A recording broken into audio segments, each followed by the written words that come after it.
What happened on that mountain in Italy during the filming of The Passion of the Christ that no one has ever dared to explain, until now? That's the question Elon Musk was asked during an interview in 2024, and without hesitation, he leaned forward, looked straight at the camera, and said, "Even with all the science I know, to this day, no one can explain." So what happened? Before we dive in, let me ask you something. Hit subscribe and leave a comment with where you're watching from. This story might just spark a new beginning. What's one thing that always pushes you forward, even when things get tough? Now, back to the mountain. In 2003, a film crew gathered in Matera, Italy, to create one of the most emotionally intense and visually haunting films ever made, The Passion of the Christ. It was meant to be a depiction of the final hours of Jesus of Nazareth, graphic, brutal, spiritual. But what nobody expected was what actually happened behind the scenes. And not just any weird thing on set. We're talking events that led seasoned professionals to abandon their jobs mid-production. Strange injuries. Vanishing crew members. Unexplainable voices caught on tape. And one particular day, one that would forever be referred to in hushed tones as the lightning hour, when something occurred that not even Elon Musk's most advanced tech could rationalize. Let's rewind a bit. It all started with Rachel Whitman, a 27-year-old assistant director intern who landed the gig of a lifetime. Raised in a strict Catholic household in Pennsylvania, Rachel was no stranger to faith, but after the unexpected death of her mother at 19, that faith cracked into silence. She stopped praying. Stopped attending Mass. But somehow, she still found herself drawn to stories of miracles, pain, and redemption. She enrolled in a theology graduate program, and through an odd series of connections, found herself on the set of The Passion of the Christ in the summer of 2003. Rachel wasn't famous. She wasn't even on payroll. Just a shadow in the background, logging footage, fetching coffee, helping coordinate extras. But over the course of 44 filming days, she would experience something that would haunt her for the rest of her life. And she would keep it secret for nearly 20 years. The production was ambitious, brutal, and borderline obsessive. Mel Gibson, the director, demanded authenticity at every turn. Latin and Aramaic dialogue. Real bloodied sets. The rocky hillsides of Matera were dressed to mimic Jerusalem under Roman rule. It was stunning, and also eerie. The first thing Rachel noticed when she arrived wasn't the scale of the set. It was the silence. Matera, though ancient and beautiful, felt hollow. Almost like the stones themselves were listening. The city, with its winding limestone paths and carved dwellings, held an energy she couldn't explain. On her second day, she heard something she couldn't unhear.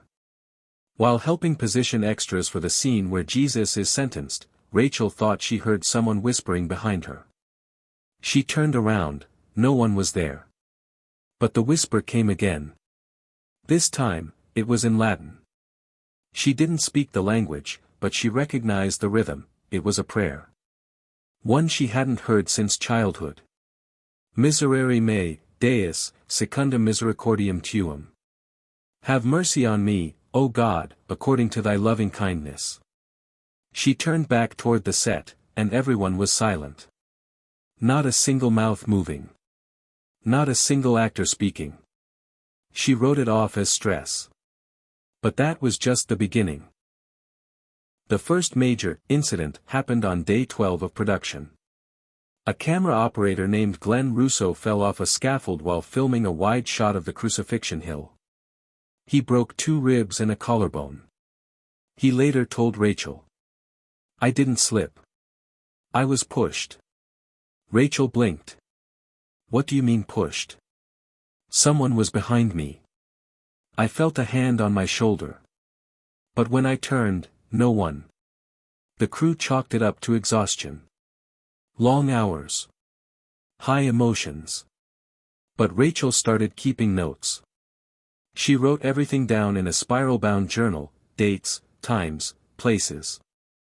At first it was small, lost walkie-talkies, shadowy figures seen in reflections, lights flickering even though they were battery-powered. Then came the audio anomalies.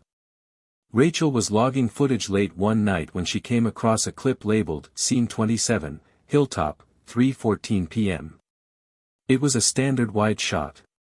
But in the background, barely audible beneath the wind and dialogue, was a whisper. Same voice. Same prayer. Same words. She enhanced the audio. Then she deleted it. She wasn't ready to know more. It's important to understand, Rachel wasn't some thrill seeker. She was a skeptic with a longing heart. And on that mountaintop, she felt something she hadn't felt since she buried her mom. A calling. She couldn't name it. Couldn't prove it. But she felt it. Then came the day of the lightning. On October 29, 2003, while filming the final crucifixion scene, a sudden storm rolled over the mountain. No one saw it coming. The sky went from bright blue to slate gray in under 30 minutes. And then, during a take, a bolt of lightning struck the cross. Yes. The actual cross. With actor Jim Caviezel on it. Here's the strange part, he wasn't hurt. Not a burn. Not a singe. The production halted. People screamed. Some cried. But Caviezel just looked up, his eyes unfocused, and whispered. He is here. To this day, Rachel keeps the scorched piece of wood from that cross in a locked drawer. And when Elon Musk was shown the footage from that day, footage never released to the public, he paused. Then he said. We ran the analysis. The shadows weren't consistent. There was no heat signature where the bolt hit. And something moved behind the clouds, something big. Even with all the science I know, to this day, no one can explain. Rachel Whitman never believed in ghosts. But she believed in silence. And for most of her life, that silence had been her only prayer.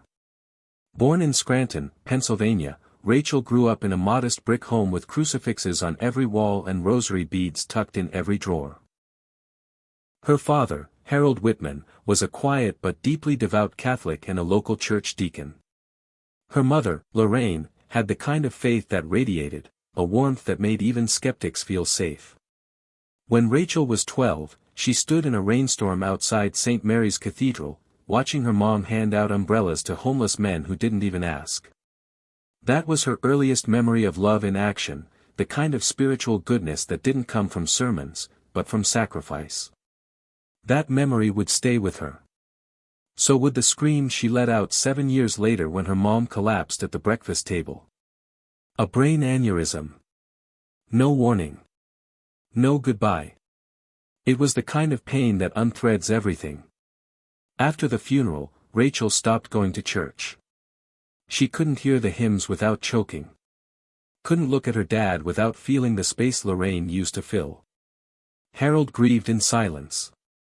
Rachel grieved in anger. One morning, she smashed a ceramic statue of the Virgin Mary her mom had kept near the sink. Her father heard the crash and walked into the kitchen, saw the pieces, and only said, "You think breaking that brings her back?" Rachel didn't respond. She just walked out the door. In college, Rachel majored in English, then moved into theology, not out of faith, but out of curiosity. She wanted to understand how people kept believing when everything fell apart. Her professors admired her questions. "You don't take things for granted," one of them said. But it wasn't just the philosophy that held her attention. It was the mystery. Why did some people survive tragedy with a deeper love for God, while others turned bitter and cold? Why did some say they'd seen things during death experiences?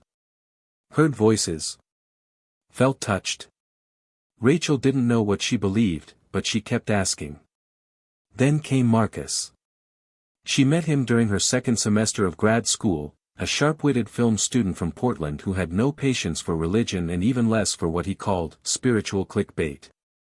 He was sarcastic, brilliant, and completely irreverent. And Rachel fell hard. They were opposites. She still whispered, "Thank you," to the universe before falling asleep. He joked that the only God he believed in was Stanley Kubrick. But for 2 years, it worked. Until it didn't. Marcus and Rachel broke up in the fall of 2002, just 3 months before she applied to intern on a film production she'd heard whispers about in her department, The Passion of the Christ. It was Mel Gibson's new project. No Hollywood studio would touch it. Too violent. Too religious. Too controversial. Which, of course, made it irresistible. She applied for the unpaid assistant position with no expectation she'd get it. And yet, 3 weeks later, she was on a plane to Rome. The first thing she felt when she landed wasn't excitement. It was disorientation. She didn't know anyone. She wasn't even sure what she was supposed to be doing. Her Italian was clumsy, and she spent the first few days simply following orders, organizing equipment, fetching coffees, translating schedules into English for American crew members. But even in the background, Rachel noticed things. The actors didn't just act, they felt. Some wept after emotional scenes. Some went silent for hours. Mel himself fasted during key shoot days. There was a spiritual tension in the air. And Rachel, who had spent years trying to outgrow belief, found herself drawn back in. One night, while cataloging film reels in the editing tent, she pulled out her old rosary. It was broken. One bead missing. She hadn't touched it in years. And yet, she found herself running her fingers across each bead, whispering the prayer her mother taught her before bed. Hail Mary, full of grace. Her voice cracked before she got to, "Blessed art thou among women." She closed her eyes. For a second, she could hear her mother's voice, see her face, not as a ghost, but as a memory so warm it burned. The next morning, she met Father Paolo, the local priest who had been brought on to help advise on the Latin phrases used in the film. He was old, but sharp-eyed. Calm, but heavy. Like someone who had seen too much and decided long ago not to be afraid of any of it. When Rachel introduced herself, he looked at her and said, "You're the one who carries the questions." Rachel blinked. "What?" "It's in your eyes. Some carry faith. Some carry doubt. But you carry questions." She laughed it off, but inside, it rattled her. He wasn't wrong. That night, she wrote in her journal for the first time in months. "I think something's happening here.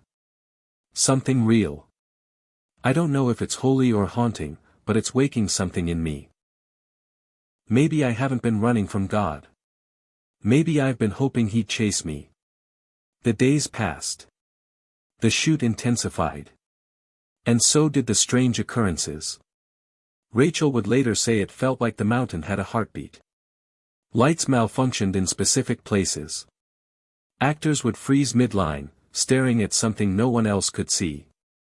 Wind would whip through closed doors. Sand would scatter across the set even on still days.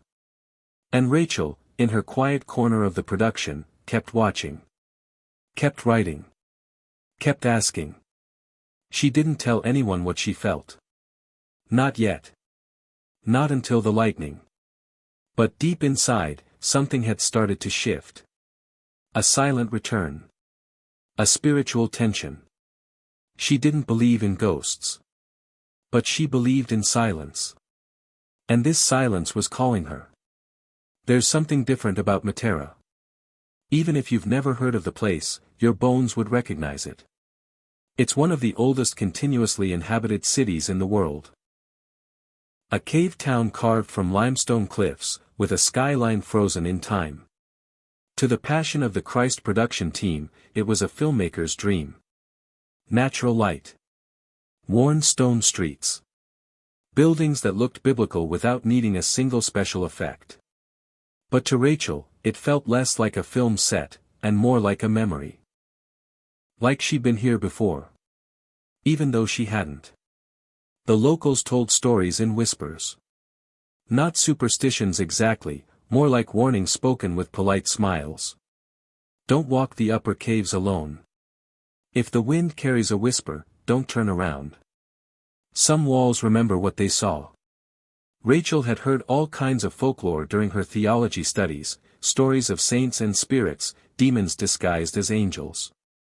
But something about Matera's legends felt different. Less metaphor. More real. Even the air felt heavy. Like it was watching.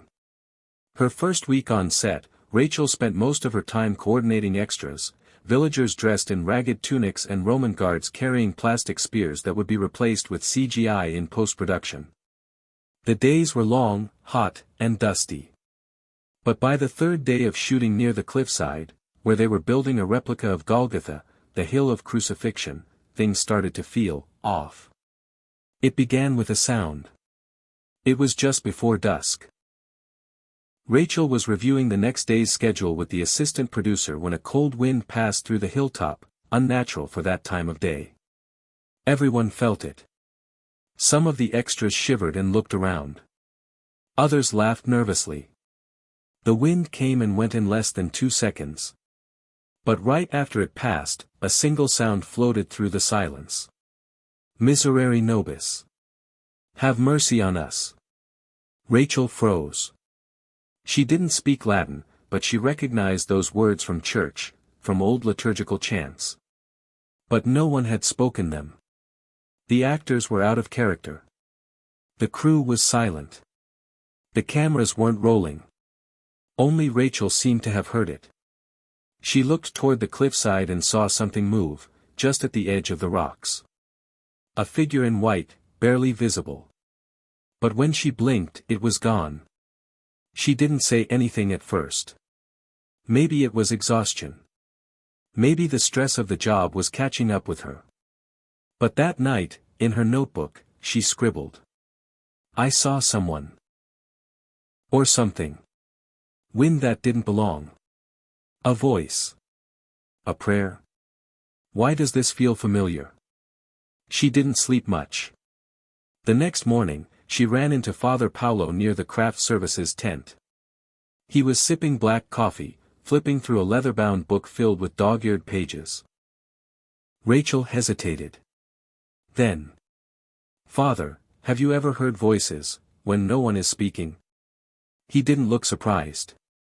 He closed his book slowly and nodded once. Here, yes. More than once. How do you explain that? He gave her a long look, like he was searching her soul for permission to speak freely. Not everything that speaks is from God, Miss Whitman. And not everything not from God is from the devil. Some things simply are. The land remembers what we've forgotten. Rachel furrowed her brow. What do you mean, remembers? Father Paulo looked toward the ridge. They're building Golgotha on top of an older Golgotha. You think this hill was chosen by accident? That day, while the crew set up for a rehearsal of the scourging scene, Rachel wandered to the edge of the cliff, away from the commotion. She found a natural stone bench facing a jagged drop. The view was breathtaking, a sweeping valley of shadows and golden light, like something out of a dream. But as she sat down, she noticed something strange in the rock below her feet. It was carved into the limestone, a small cross. Not the modern kind, but primitive, with extended horizontal arms. Beside it, a symbol that looked like an eye. Faint. Weather-worn. She ran her fingers across it. It was cold. Ice cold. Even in the heat of the sun. She stood up abruptly and stepped back. She didn't know what she'd found. She didn't want to know. Later that evening, one of the lighting rigs failed during the crucifixion rehearsal. It crashed to the ground just feet from where Rachel had been standing. No one was hurt, but it caused a ripple of fear across the crew. Mel Gibson stormed onto the set, visibly shaken. No more night shoots this week. We wrap before sunset. That's not negotiable. No one questioned it. But Rachel did wonder. What was Mel afraid of? That night, she was helping organize some props near the costume tent when she caught a reflection in a polished Roman shield. A face. Not hers. Old. Male. Deep-set eyes. Watching her from behind. She turned, no one there.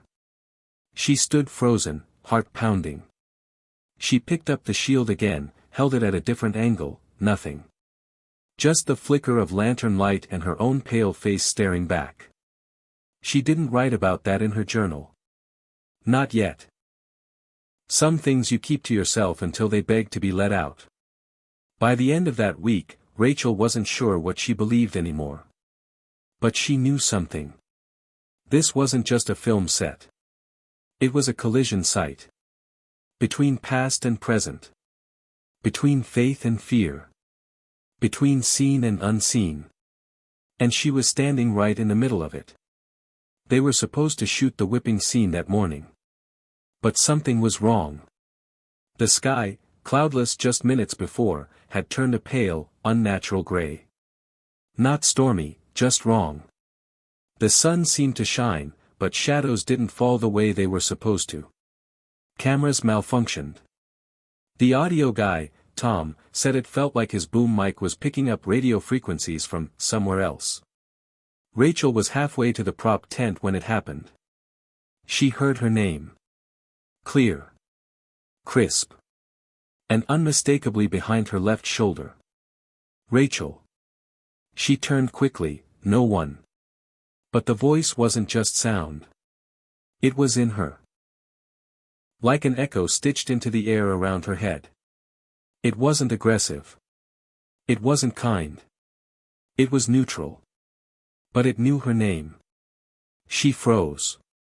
The hair on her arms lifted. Her pulse started to race, not with fear, but with recognition. Because the voice didn't belong to anyone on the set. It belonged to her mother. She didn't tell anyone.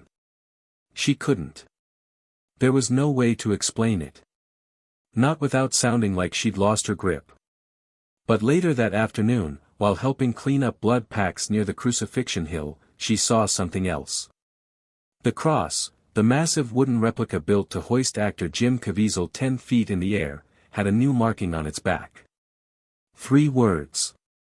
Etched into the grain like it had been scorched there. Videt omnia Deus. God sees all. It hadn't been there yesterday. She was sure of it, she had helped sand the base of the beam with a carpenter during prep. It was clean. Untouched. And now this? She ran her fingers over the letters. Still warm. Like it had just been carved. That evening, she took her journal to a quiet place behind the catering trucks. It was dark, but the cicadas hummed, and the moon cast a gentle light over the cliffs. She hadn't written in 2 days. Too much had happened. Too fast. But she had to get it out. It's her voice. I don't know how, but it's her. My mother. She called my name. I didn't imagine it. I couldn't have. And the cross, someone marked it. But no one saw who. What's happening here? She stopped writing when she heard footsteps. Soft, deliberate. Coming closer. She quickly closed the notebook and stood up. Her heart climbed into her throat. From behind the trees, Father Paulo appeared. You feel it, don't you? He said, voice barely above a whisper. Rachel nodded. Something's here. He sat down next to her, folding his weathered hands. I've served the church for 43 years. I've heard confessions that chilled me to the bone. I've seen exorcisms that made the strong question their sanity. But this is older. Rachel looked at him. Older than what? Older than the rituals. Older than the names. This land, it remembers things. Bleeds things. You don't just film a crucifixion here without waking what was buried beneath the first one. The next day, the whispers intensified. It started with a scream from a makeup artist. She was prepping prosthetic wounds for the actor playing one of the thieves on the cross when she looked up and swore she saw someone standing behind him, eyes black, face covered in soot. The actor turned around. No one there. But the makeup artist couldn't stop shaking. She refused to come back the next day. Flew home the next morning. Rachel didn't blame her. That night, Rachel returned to the cross. The main set had been cleared. Security guards patrolled, but they knew her and didn't ask questions. She walked alone, up the narrow path, past the Roman shields and discarded ropes. The wooden cross stood alone in the dim moonlight, eerie and silent. She didn't know why she was drawn to it. Maybe it was the voice. Maybe it was the need to know. She touched the base of the cross, it was warm again. A steady heat that pulsed like a living thing. And then she heard them. Multiple voices. Layered. Distant, but distinct. Whispering in Aramaic, the language used in the film. She couldn't understand the words, but the tone chilled her. It wasn't prayer. It sounded like a warning. Suddenly, a rush of cold air swept through the space. So cold her breath came out in clouds. Rachel stumbled back, eyes wide. She turned to leave, but her feet wouldn't move. She was frozen. Not by fear, but by something else. Something holding her. And then she saw it. Carved into the dirt beneath the cross was her mother's full name.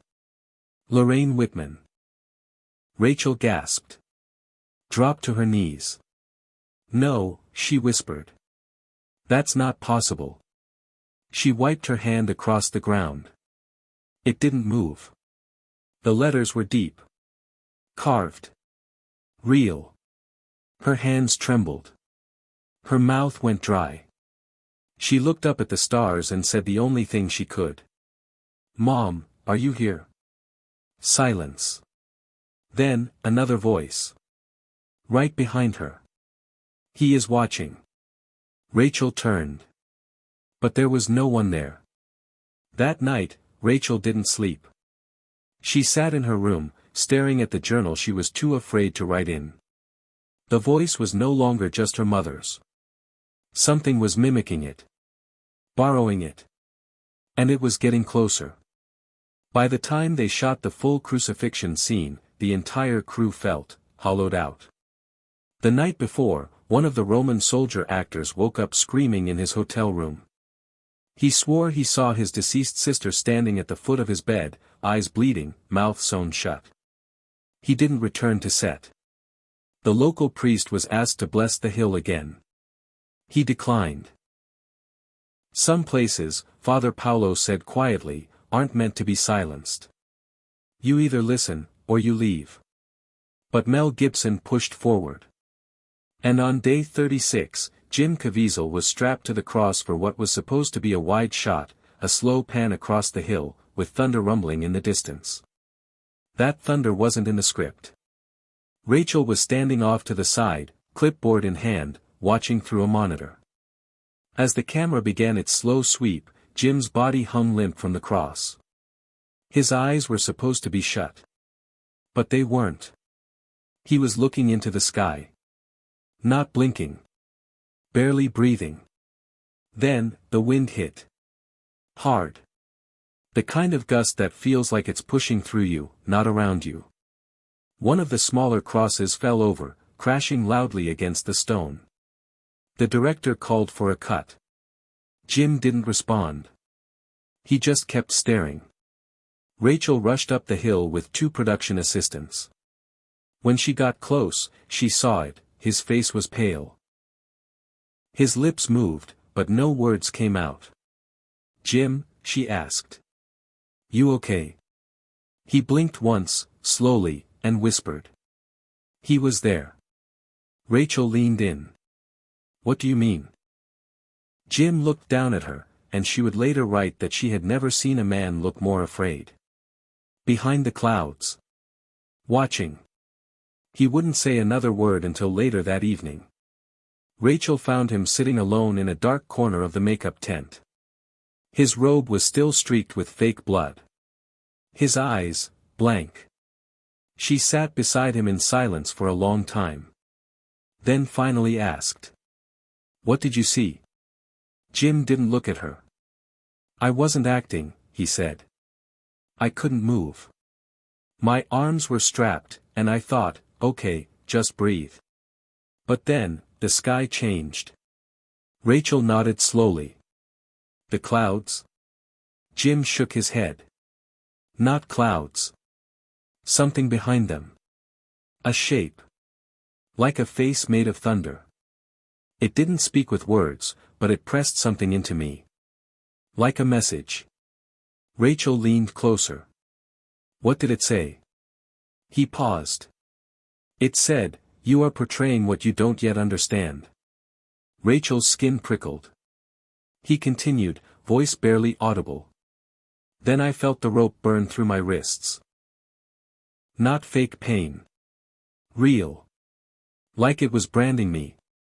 And I saw her." Rachel's stomach dropped. "Who?" "A woman in white. Standing below the cross. She looked like Mary. But not the actress. Different. Realer.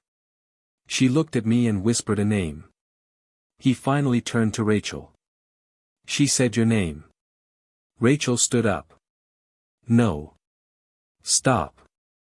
I swear to God," Jim said, "she said your name." "You're messing with me." "I'm not." Rachel stepped back, visibly shaken. "I've heard it too. A voice. A presence. I thought it was my mom."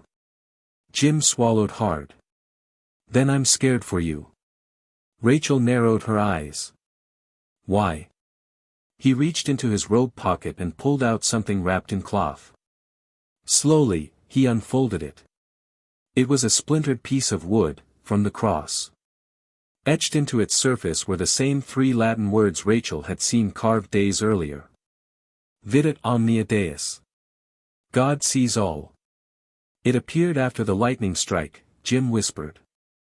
"I didn't put it there. But the next morning, it was lodged in my side." Rachel stared at him. "You mean it pierced you?" He nodded. "I bled. It healed. No scar." "That's not possible." Jim's eyes brimmed with something between awe and terror. "None of this is." They sat in silence. Then Jim added one final thing. "Rachel, whatever this is, it didn't start with this movie. This place, this mountain, it's been waiting for someone. I think it's you." Rachel couldn't sleep that night. Her journal remained open on her bed, blank. What could she write? Everything was unraveling, but it didn't feel like a breakdown. It felt like a revelation. A cold, sacred truth she wasn't ready for. That night, she had a dream. She was back at the cross, alone. The stars were gone. The sky was a veil of red. And standing across from her was the woman Jim described, dressed in white, with eyes that looked like they belonged to a world older than the Bible. The woman spoke, but no sound came out. Rachel could still read her lips. "You have come. He is watching." Then the woman opened her mouth wider. Wider than humanly possible. And from that blackness came a scream that shattered the dream itself. Rachel woke up gasping, hands trembling. She ran to the bathroom mirror. And there, across her left shoulder, faint but visible, were 3 thin scratch marks. They called it the lightning hour. Not because it lasted an hour. It didn't. It was under 30 seconds. But nothing was the same afterward. It was day 41 of production. The team was behind schedule. Equipment had been delayed in Rome. One of the camera operators had suffered a seizure on set the day before. His eyes rolled back mid-shot and he collapsed, muttering something about a black-winged figure standing behind the cross. People whispered, "Heatstroke." But no one believed it. The schedule called for a final wide-angle crucifixion scene. Sunset. The golden hour. But by mid-afternoon, the sky was already wrong. Rachel stood next to Father Paulo as the crew finished rigging Jim Caviezel onto the cross. She felt the air change, not get cooler, not warmer. Just, heavier. "You feel it?" she whispered. Father Paulo didn't answer at first. Then he simply said, "Something's coming." Cameras rolled. Jim hung limp.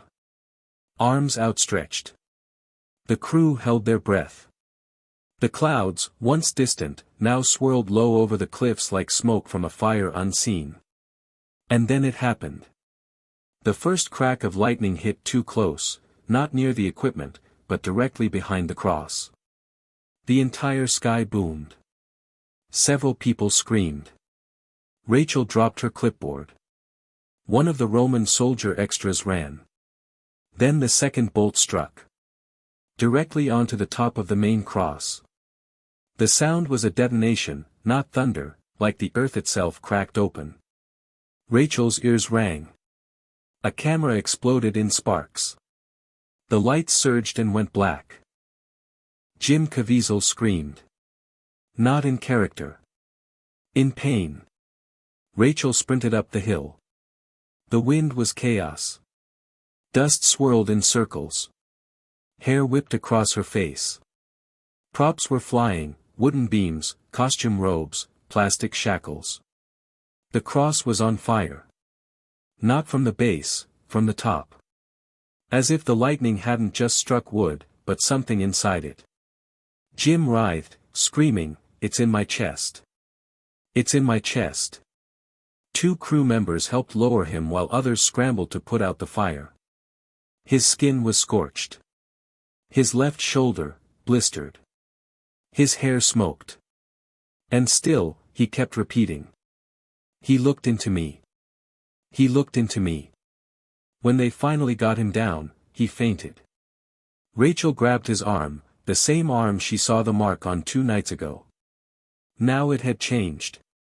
What was once a faint scratch had become a symbol, 3 intersecting lines forming a triangle, with a dot in the center. She touched it gently.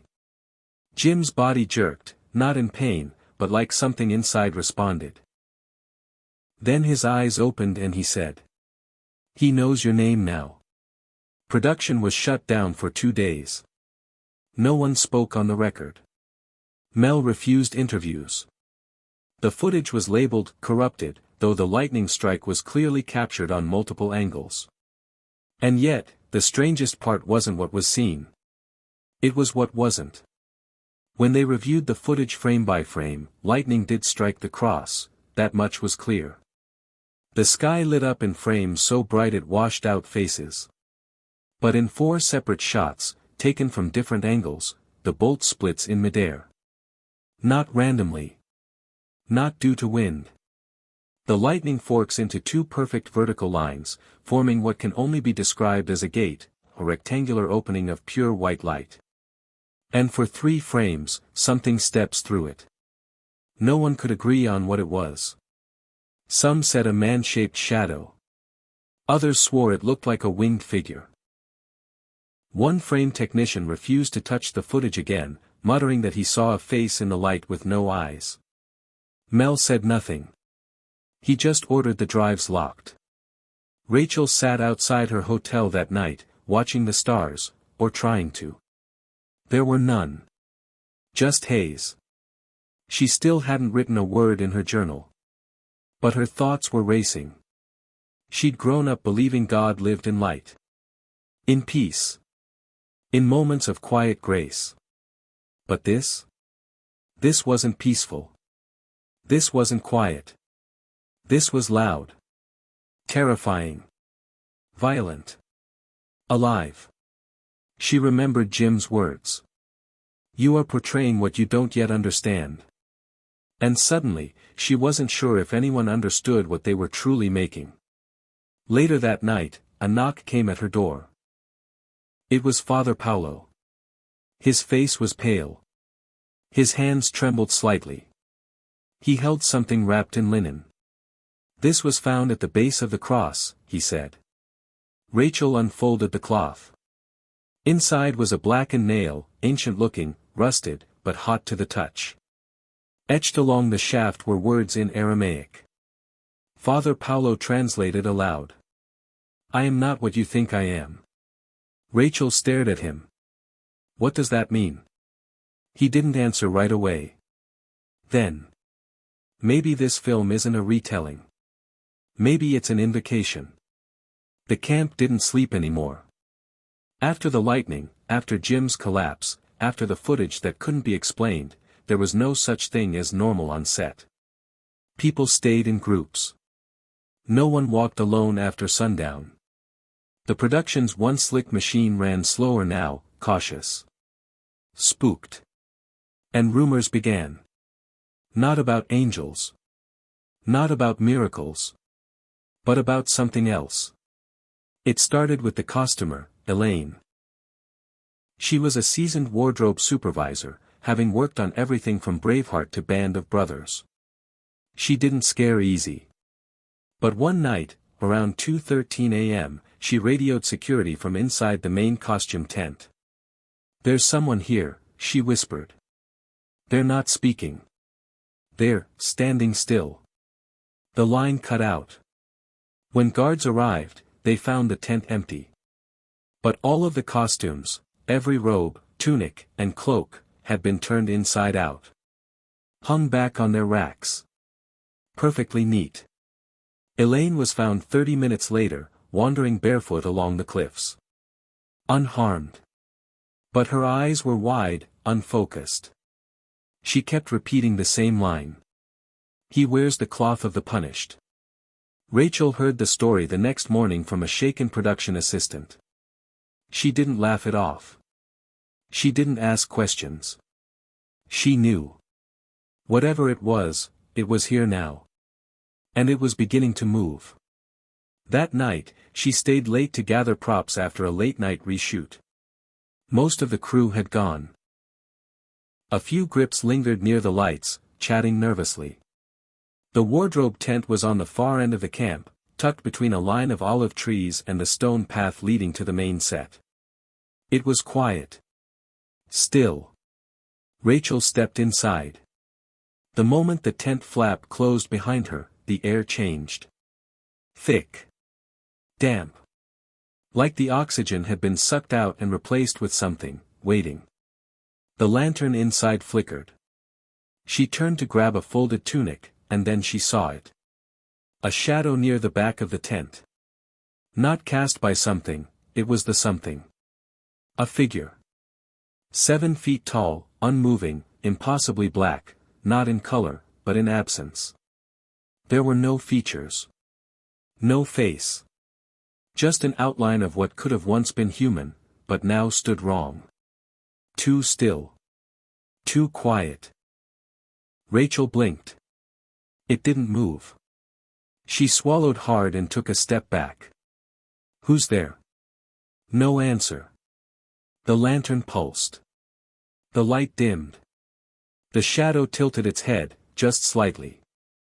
And that tiny movement sent pure terror coursing through her body. This wasn't someone in costume. This wasn't a prank. This was real. Rachel reached slowly into her coat pocket for her phone. But as her fingers brushed the screen, the figure stepped forward. Not walked, slid. Effortless. Silent. Closer.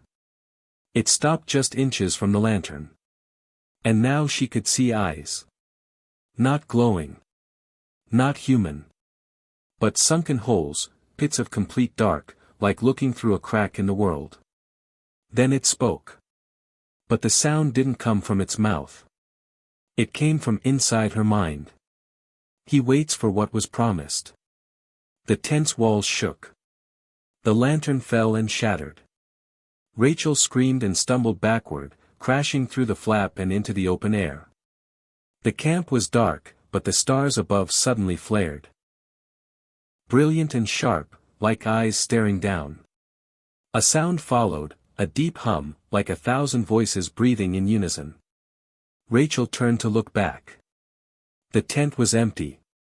No figure. No light. Just silence. She ran. Later that night, Rachel sat with Father Paulo again. This time, she didn't ask questions. She just said, "I saw it."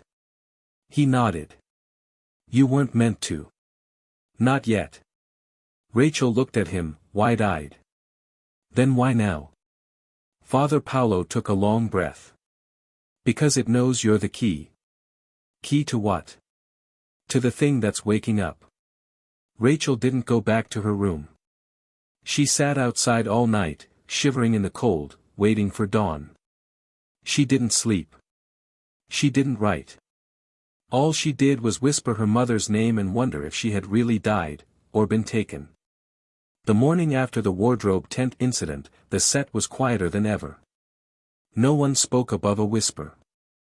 A dolly grip packed his gear and left without saying goodbye. The hair and makeup lead requested a flight home, citing a family emergency that no one believed. Even the gaffers, hardened professionals used to chaos, kept glancing behind them like someone was following.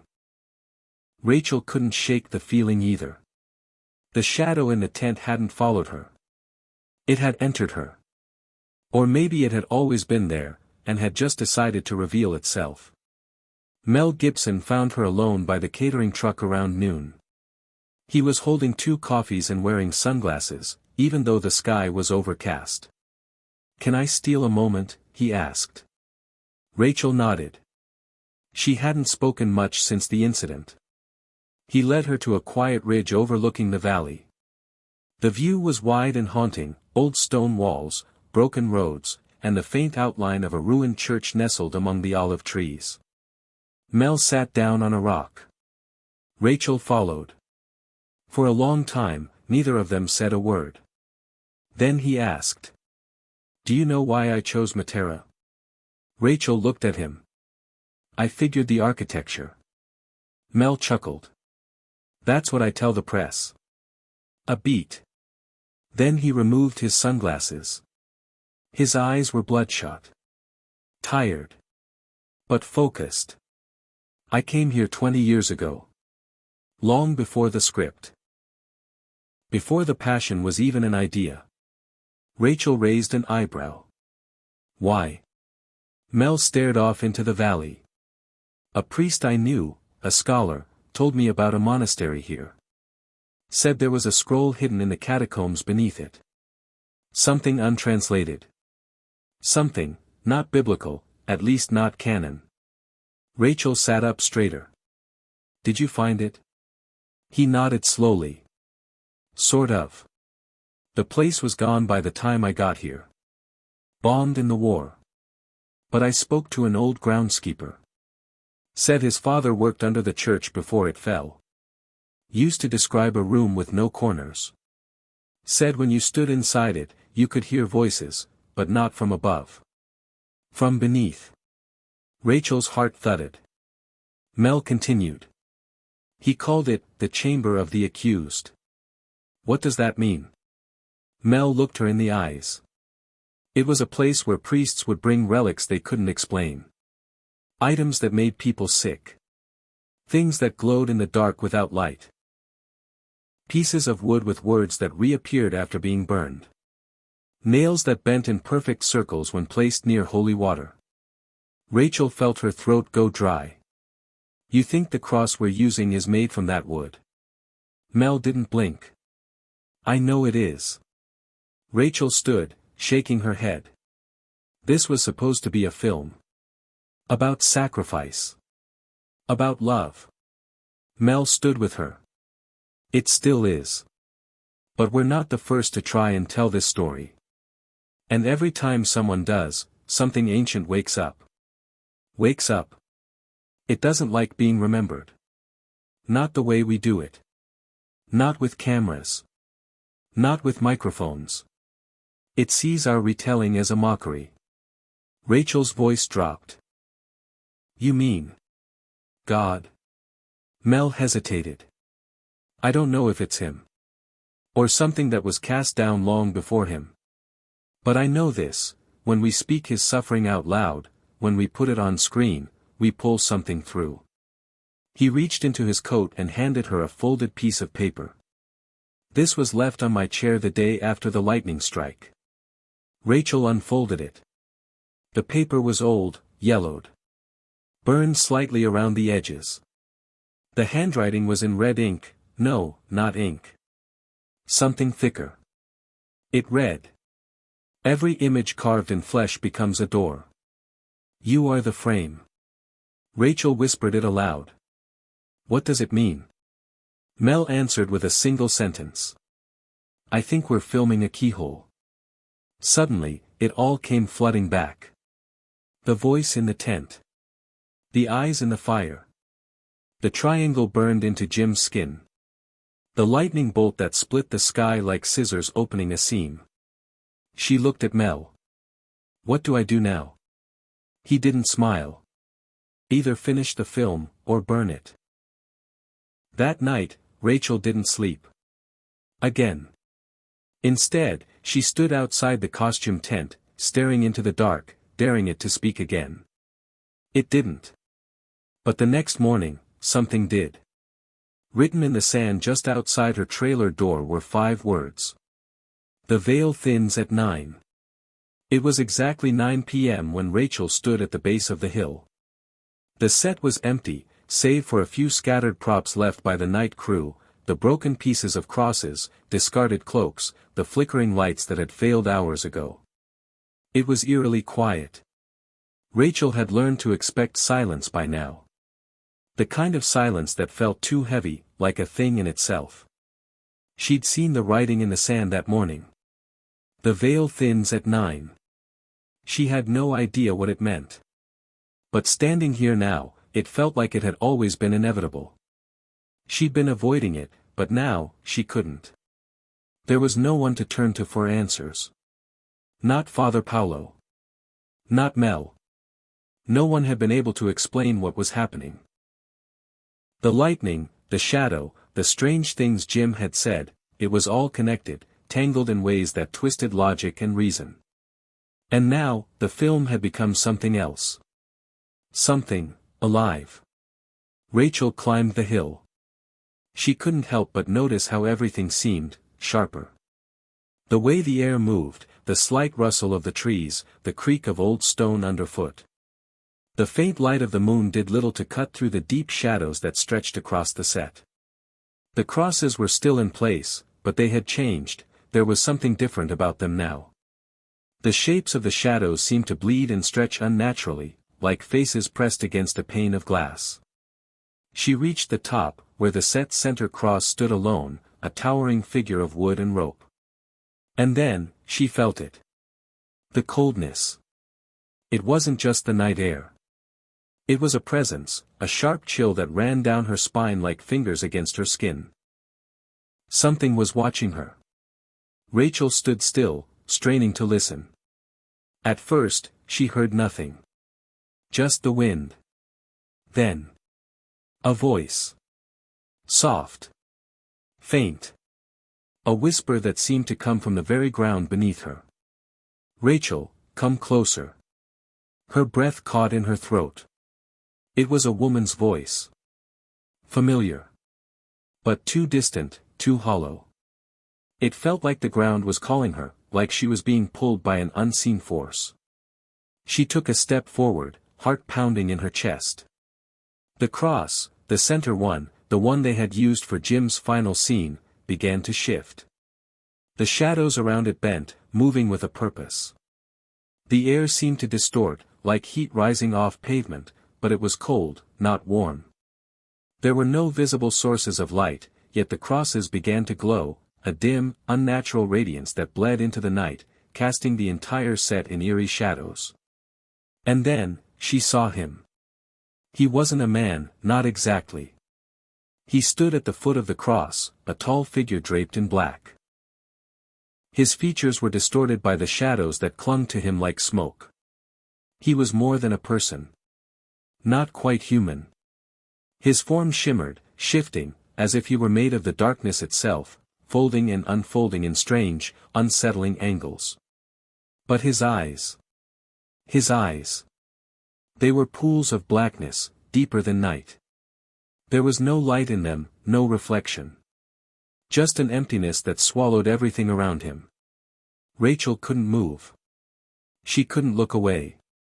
For what felt like an eternity, they stared at each other, him with his endless eyes, her with a growing sense of dread. The wind howled, but it didn't move him. He didn't breathe. Didn't speak. He simply watched. Rachel's feet felt like they were glued to the ground. She was trembling, but she couldn't look away. She opened her mouth to speak, but no words came. The air around her thickened, pressing in, making it hard to breathe. And then, he spoke. But it wasn't in any language she knew. It was a deep, guttural sound, like the words were coming from below the earth, from the chamber of the accused Mel had mentioned. The words were ancient. They carried an urgency, a demand. And yet, somehow, she understood. You must choose. The shadows around her pulsed, shifting like liquid. The ground beneath her feet trembled. Rachel could hear something else now, a sound, faint at first, then louder. It was the unmistakable creak of wood. The ropes hanging from the cross shifted as if someone was still tied to it, struggling in pain. But there was no one there. Only the shadow. Then, the voice returned, this time softer, almost comforting. You are the key. The final door. Choose.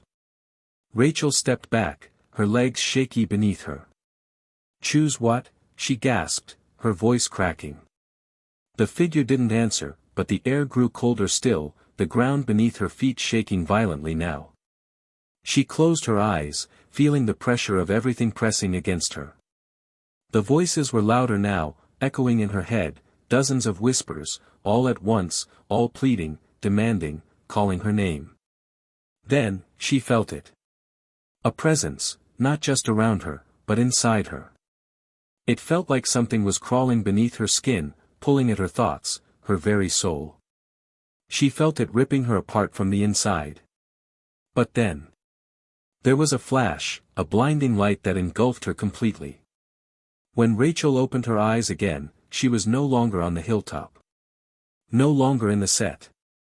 She was standing in a place impossibly dark. The air was thick with a strange hum, like the sound of countless voices speaking all at once. And standing before her, in the center of this black void, was the cross. Hit subscribe and leave a comment with where you're watching from. This story might just spark a new beginning. What's one thing that always pushes you forward, even when things get tough? Rachel blinked hard, but the darkness remained. Her body trembled, not from the cold but from the overwhelming weight of what she was standing in. The air was dense, as though it were made of something thicker than oxygen, pressing in on her chest, making every breath feel strained. The cross, the one she had seen on the hilltop, the one that had become a symbol of her growing terror, now stood in front of her, twisted.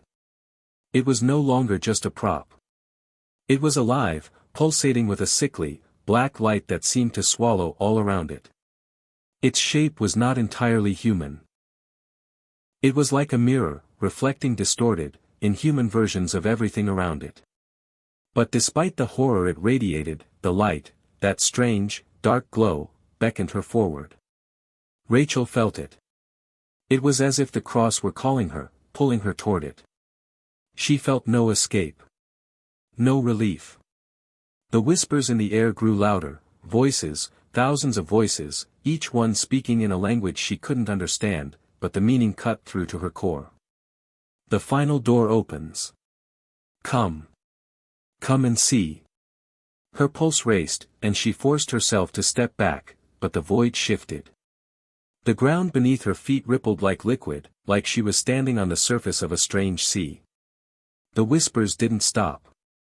They were everywhere now, in her ears, inside her mind, drowning out her thoughts, forcing her to listen. One voice cut through the others, clear and powerful. You are the key, Rachel. She spun around, her heart hammering in her chest. But there was no one. Nothing. Just the cross, its dark presence looming like a predator. You have always been the key. Rachel shook her head, trying to steady her breath. She had to get out of here. She couldn't stay. The production, her role, the film, it all suddenly felt so trivial. What was any of it worth if this was what it led to? And then, she remembered what Mel had said. Either finish the film, or burn it. Her mind raced. What was the film really about? It had been about suffering. It had been about sacrifice. It had been about pushing the limits of belief and faith, but what if there was more to it? What if the film was not just a retelling of an ancient story, but something else entirely? What if the story wasn't meant to be told at all? She glanced up at the cross, now distorted, its shape shifting. The shadows surrounding it stretched impossibly long. It was alive.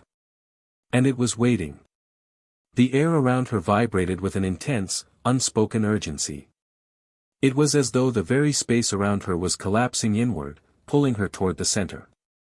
Toward that thing. That thing which had been waiting. The world is ready. It is already here. The voice wasn't hers. It was familiar, but not. It was as if the very essence of the universe had spoken to her.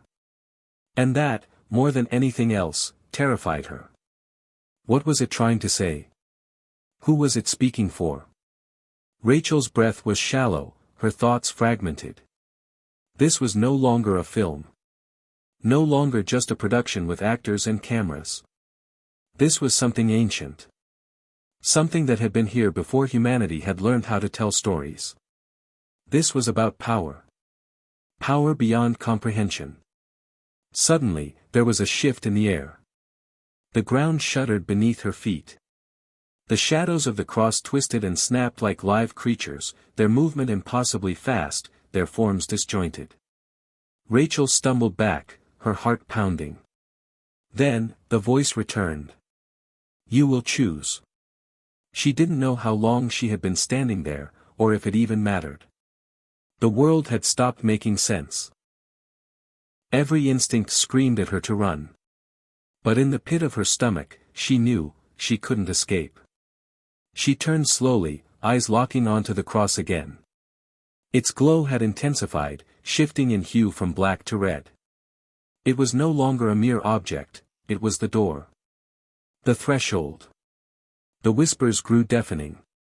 It waits for you.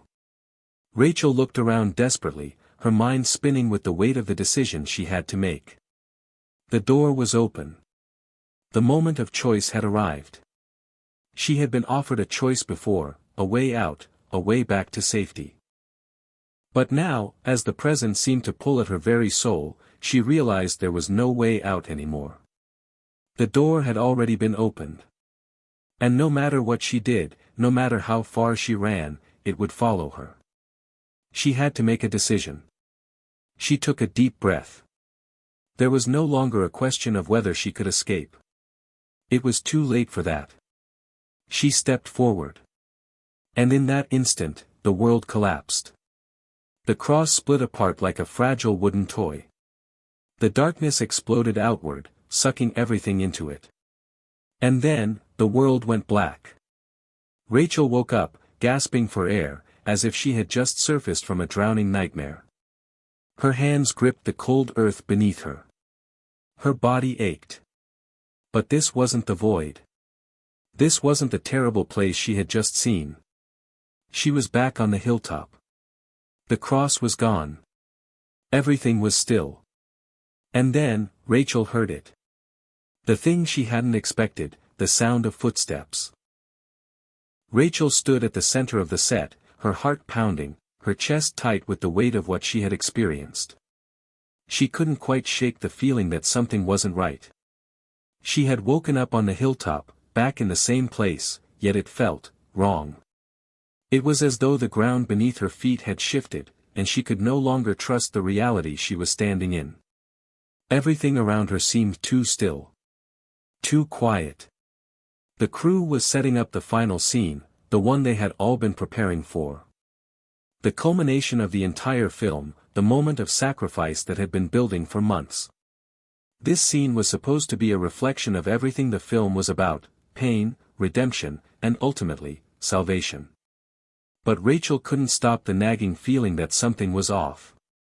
Something that she couldn't explain, but which felt like a cold hand wrapped around her heart. The other actors were busy, preparing their costumes, rehearsing their lines. Mel, ever the director, was barking orders with the intensity that had become his trademark. But even he seemed a little distracted. His eyes were constantly darting around, as if he, too, felt the change in the air. "Rachel, we're ready to go. Get into position," Mel shouted, snapping her out of her thoughts. She nodded, but her movements were mechanical, as if she were moving through a dream. The set looked perfect. Too perfect. The crosses stood tall, the stage lights casting long shadows that seemed to stretch toward her like fingers. Rachel took a deep breath and walked toward the center. The ropes were already in place, the crew finishing their final checks. She couldn't help but notice the humming in the air, a low, almost imperceptible vibration that seemed to pulse through the ground beneath her feet. It was the same feeling she'd had on the hilltop, that unsettling sensation that something was wrong, something was watching. Mel clapped his hands, signaling the start of the scene. "All right, everyone, places. Let's make this happen. This is it. This is what we've been building toward." Rachel stood before the cross, looking up at it. The final moment. She could feel the weight of it pressing down on her, heavier than she had imagined. She adjusted the ropes, mentally preparing herself for the scene to come. She had rehearsed it so many times, but now, in this moment, it felt different. More intense. More real. The cameras were rolling, the crew silently observing. Rachel took her place, and the stage manager gave her a nod. Everything was set. The scene began. It was supposed to be simple. She was to stand there, at the foot of the cross, and give her final lines, a monologue that would mark the conclusion of her character's journey. A story of sacrifice and redemption. A final moment of triumph, where everything that had been lost was restored. But as she began to speak, something changed. The air around her shifted, and the shadows, those familiar shapes, began to move. Rachel paused mid-sentence, her eyes darting around the set. The whispers were back, louder now, more urgent. "Rachel, no. Don't." The voice seemed to come from everywhere. It wasn't part of the script. It wasn't Mel, it wasn't anyone on the crew. It was something else, something ancient. She couldn't breathe. The words she was supposed to say stuck in her throat. Suddenly, the lights flickered. The sound equipment began to buzz uncontrollably. The hum in the air grew louder, vibrating through the set, making everything feel like it was falling apart. The cameras trembled on their tripods as if something had taken hold of them. Rachel felt herself being pulled toward the cross. It wasn't her doing. It was as if something invisible was dragging her forward, forcing her to finish the scene, to speak the words that she wasn't supposed to say. She fought it.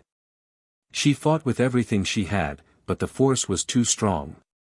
The voices were too loud, too powerful. "Finish it."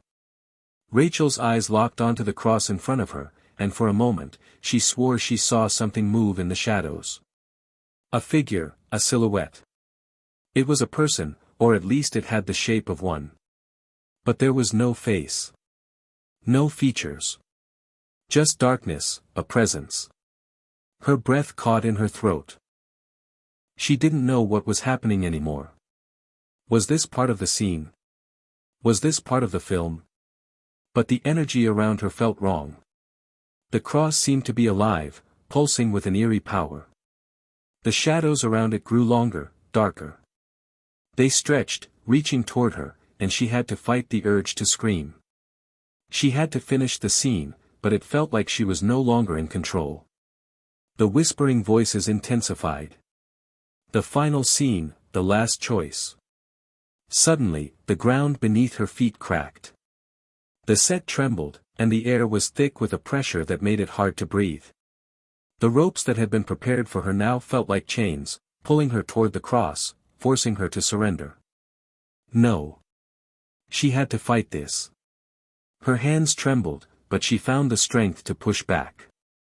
She took a step away from the cross, but the shadows followed her. The ground shook, and the air seemed to crackle with energy. The set was falling apart, the lights dimming and flickering erratically. Rachel's mind raced. Was this all part of the film? Or had something far more dangerous entered the scene? Then, it hit her, the story wasn't finished. The film hadn't been finished. She was the key. But she didn't know what the key was supposed to unlock. It wasn't about sacrifice. It wasn't about redemption. The last scene wasn't meant to be shot.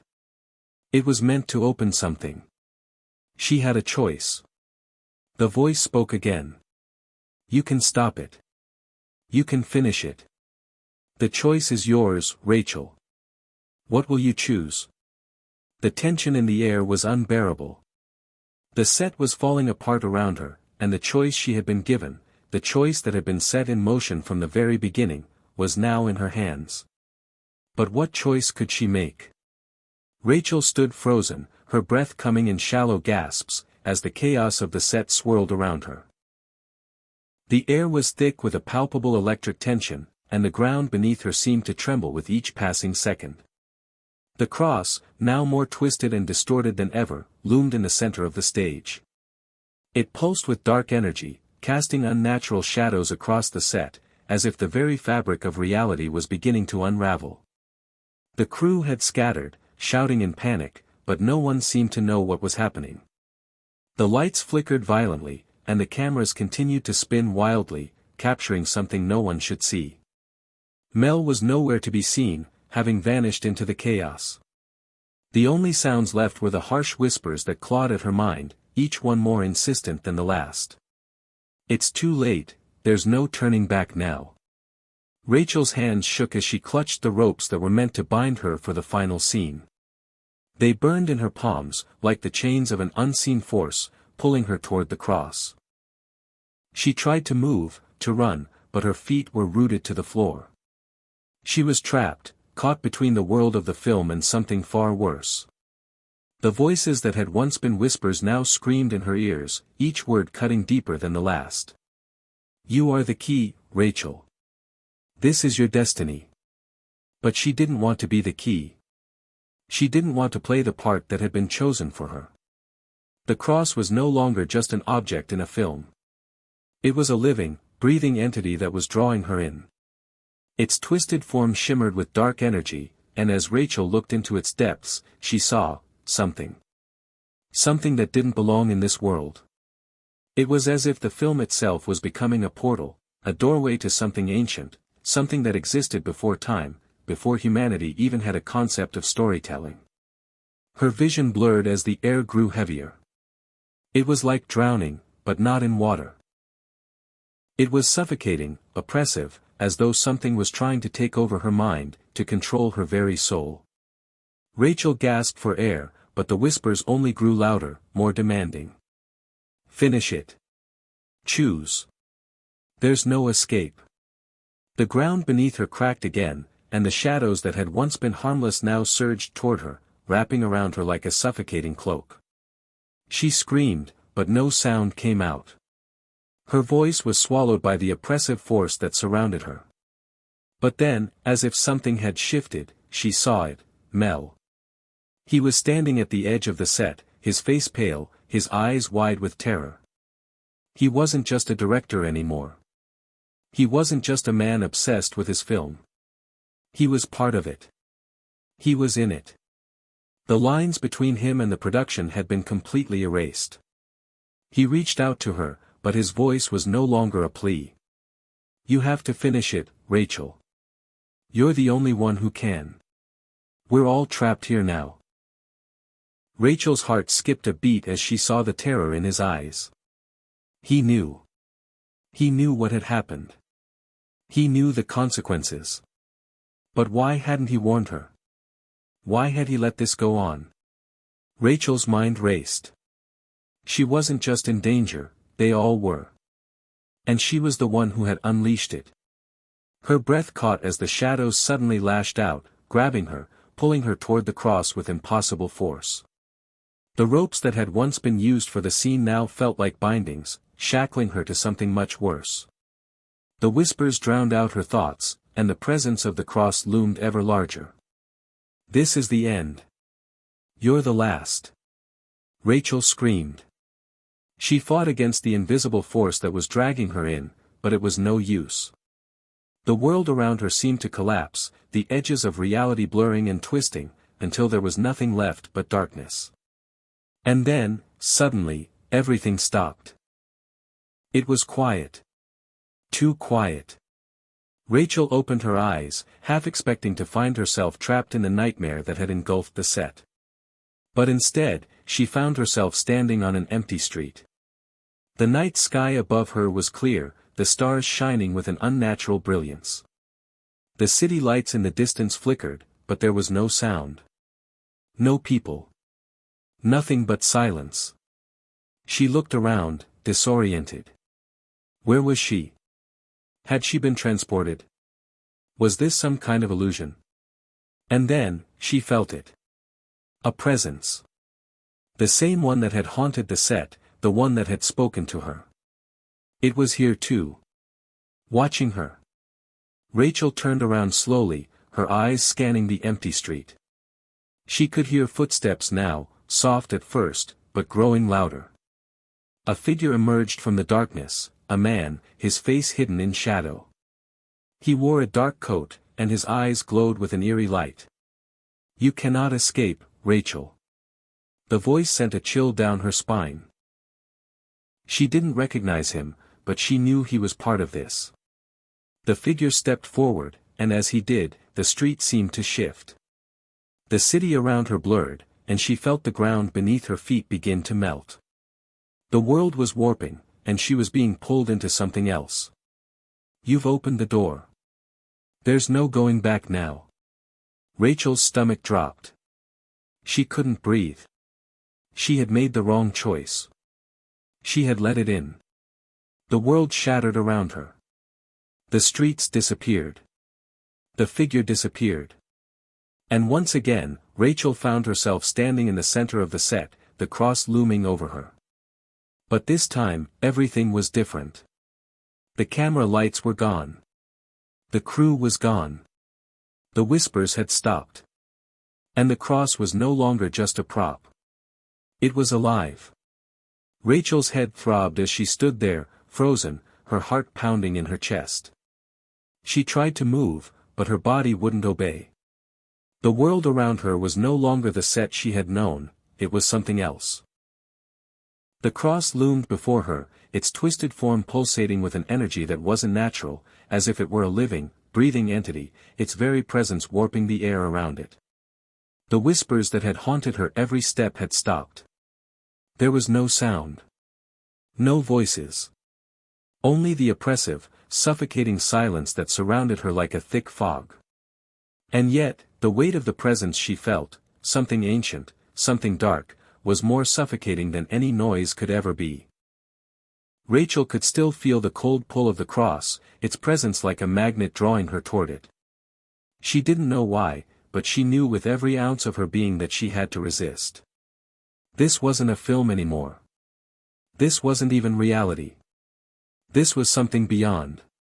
She glanced around, trying to see if there was any sign of life, but the set was completely deserted. The cameras, once rolling, were now still, their lenses vacant and lifeless. The stage lights that had once bathed the scene in their harsh glow now flickered like dying embers, casting eerie shadows across the room. For a moment, she wondered if she had somehow slipped into a dream, if this was all just some twisted nightmare that would end the moment she woke up. But the weight of the air around her, the oppressive silence, and the presence she felt pressing against her made it clear that this was something much more sinister. "You cannot run. You cannot hide." The voice came from the shadows, a low, guttural whisper that seemed to come from all directions at once. It was the same voice she had heard on the set, the one that had spoken to her through the whispers. But this time, it was different. This time, it felt closer. More real. Rachel spun around, her breath catching in her throat. There, emerging from the darkness, was the figure she had seen before, the man in the dark coat, his eyes glowing with that same eerie light. "You've unleashed it, Rachel." She took a step back, her heart racing. She didn't know who he was, or what he wanted, but there was no denying the power he emanated. It was like he was made of the darkness itself, his very presence a reflection of the unholy force that now gripped the set. The ritual is complete. The door has been opened. You are the one who must finish it. Rachel's legs buckled beneath her, and she fell to her knees. The force in the air seemed to press down on her, making it difficult to breathe. Her skin felt tight, as if the very fabric of reality was closing in on her. You were always meant to be the key. To open the door. To bring the end. The words echoed in her mind, each one resonating with a truth she couldn't escape. The film, the story, it had never been about telling a simple tale. It had been a ritual, a way to summon something that shouldn't have been summoned. And she had been the one to bring it to life. Rachel's hands trembled as she tried to push herself back to her feet. She needed to think. She needed to find a way out. But as she looked around, she realized that there was no escape. The set, once just a film studio, was now a prison, a place where reality and fiction had blended into something monstrous. And that was when she realized the truth. She hadn't been just an actor in a movie. She had been part of something much darker. The crew, the set, the story, it had all been a conduit, a way to bring forth something from beyond the veil. And now, the creature that had been waiting on the other side was free. You should never have come here, Rachel. Now you're part of it. Forever. The figure stepped closer, his glowing eyes fixed on hers. He seemed to tower over her, his presence overwhelming, like the embodiment of every shadow she had ever feared. She tried to push him away, but it was like trying to push back a storm. He reached out a hand, and as he did, the set itself began to change. The walls stretched and warped, the ground beneath her feet buckling as if the entire reality was bending to the will of the figure. The cross, once a symbol of sacrifice, now seemed to tower above her like a dark monument to destruction. Rachel's breath came in ragged gasps as the room seemed to collapse around her. She had to get out. She had to stop this. But she knew, deep down, that there was no escape. The film had already crossed the line. The ritual had been completed. She had unwittingly opened a door that could never be closed again. You can never undo what has been done, Rachel. You can never go back. The voice grew louder, the shadows around her intensifying. The walls of the set seemed to pulse, as if they were alive, breathing with the force that had been unleashed. And then, in an instant, the darkness exploded. The set was no longer the set. The cross, the cameras, the lights, everything was gone. Instead, Rachel was standing in a vast, empty void. There were no stars, no sky, just an endless blackness stretching in every direction. She was alone, suspended in nothingness. This is your choice, Rachel. This is what you've made. The end has begun. Rachel's mind raced as she realized the gravity of the situation. The door had been opened. The film had become more than just a movie. It had become a catalyst for something ancient and incomprehensible, something that could not be contained. She had to face the truth now, there was no going back. There was no undoing what had been set in motion. The air around Rachel was thick with a heavy, suffocating darkness that pressed down on her chest. She gasped for breath, but the very atmosphere seemed to reject her need for air. The void she found herself in felt as though it was closing in, as if the walls, or whatever existed in this realm, were closing tighter around her with every passing second. She was alone. Or was she? The blackness stretched infinitely in every direction, a vast ocean of nothingness. No sound, no light, only the weight of the unknown pressing against her. The stillness was overwhelming, like the world had been swallowed whole, leaving no trace behind. No sky. No ground. Not even a horizon. Her heart hammered in her chest as panic began to rise, but she fought it back. Focus. Think. She wasn't sure how much time had passed since the world around her had dissolved. It could have been minutes, hours, or days. Time didn't seem to have any meaning here. The rules of reality were gone, replaced by an alien sensation of being suspended in a world that existed outside the boundaries of everything she knew. Then, in the midst of the oppressive silence, she heard something. A whisper, soft at first, but growing louder with each passing moment.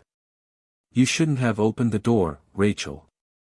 Her breath hitched as the familiar voice seeped into the air.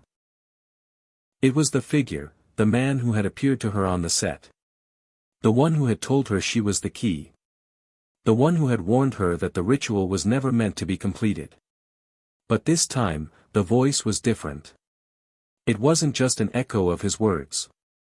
It was the presence itself speaking, seeping into the very fabric of the void. Rachel took a trembling step forward, her eyes scanning the blackness around her, but there was nothing. Nothing at all. No shape, no figure. Just the cold, indifferent expanse. "You've unleashed the end, Rachel." She turned in the direction of the voice, but the words seemed to come from everywhere, surrounding her, closing in. The realization struck her like a physical blow. She wasn't just hearing him. She was hearing the force itself. The ritual had opened a doorway, not just between dimensions, but between realities. And now, Rachel was caught in the middle of it, suspended between the physical world she had known and something far darker, far more ancient. "There's no escape from here, Rachel." The voice was more insistent now, the presence growing stronger, more real. Rachel's hands shook as she reached out into the blackness, trying to find something, anything, to ground herself. But the more she reached, the more she felt the darkness pull at her, drawing her deeper into its grasp. She swallowed hard, trying to steady her breathing. Her mind raced as she tried to process everything that had happened. The film, the cross, the set, they had all been part of a ritual. But she hadn't known. She hadn't realized that what they were making wasn't just a film. It was a gateway. A way to open a door that should never have been opened. The figure appeared before her, emerging from the shadows of the void, his eyes glowing with an unsettling light. His dark coat swirled around him like a living thing, and his gaze locked onto hers with an intensity that made her stomach churn. "You were always meant to bring this about. This is your role. Your purpose." Rachel's legs weakened beneath her as she stumbled backward. She had thought he was just part of the set, part of the strange happenings around the production, but now she understood. He wasn't just a person. He was part of this force. He was its messenger. "The door is open. The end is near. You must finish what you started, Rachel." Her mind reeled. Finish what? What was she supposed to do? She hadn't wanted this. She hadn't meant to bring this thing to life. She had only wanted to act, to tell a story. But it was clear now, the film had never been a story.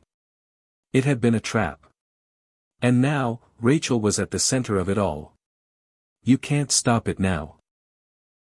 You're already part of it. And once you understand the truth, there will be no going back. Rachel's breath quickened as the realization hit her. She wasn't just an actress anymore. She wasn't just a person in the middle of a film production.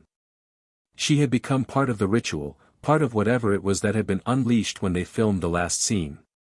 The cross, the strange occurrences on set, they had all been leading to this. She was the key. The figure stepped closer, his voice growing darker. You have two choices now, Rachel. Accept your place in this world and become the final piece of the ritual, or fight it and be consumed by it. Either way, the end will come. You are the last link in the chain. The final piece. Rachel shook her head, tears welling in her eyes. This couldn't be happening. She wasn't meant to be some sacrifice. She wasn't meant to be the one to bring the end of everything. But in the deepest part of her mind, a seed of truth began to grow.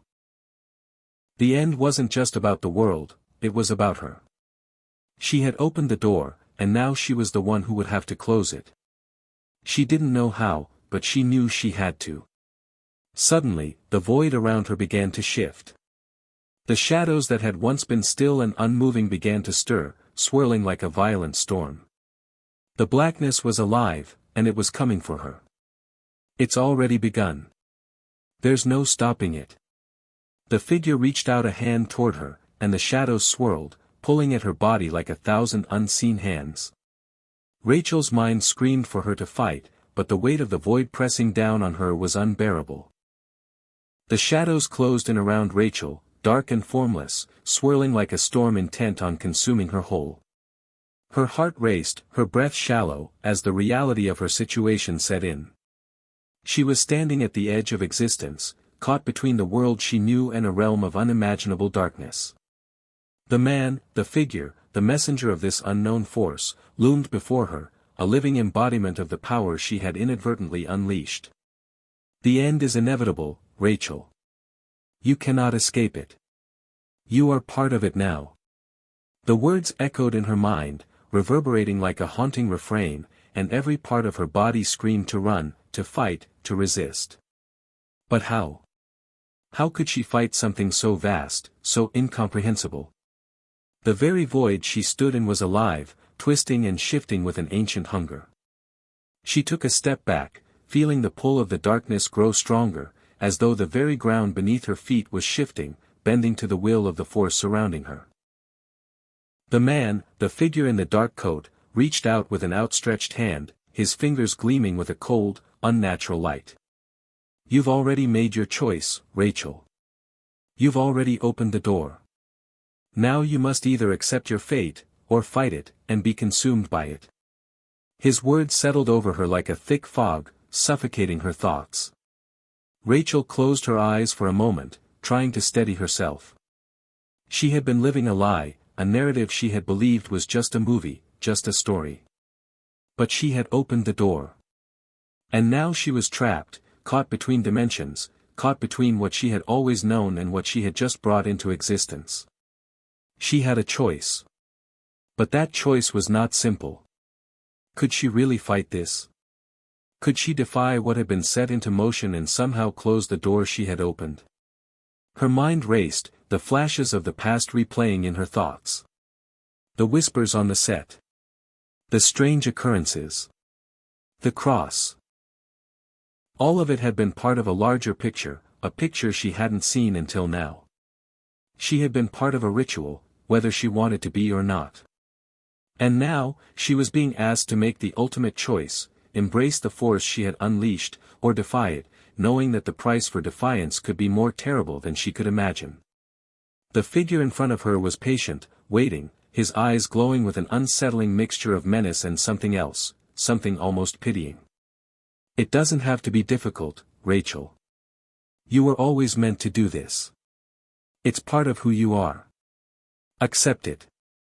Embrace your destiny. Rachel's fists clenched at her sides. The darkness around her surged, as if in response to her anger, but she held her ground. She had not asked for this. She had not asked to be the one who would either end the world or bring about its end. But what other choice did she have? Was it already too late to stop this? She looked into the figure's eyes, her resolve hardening. No.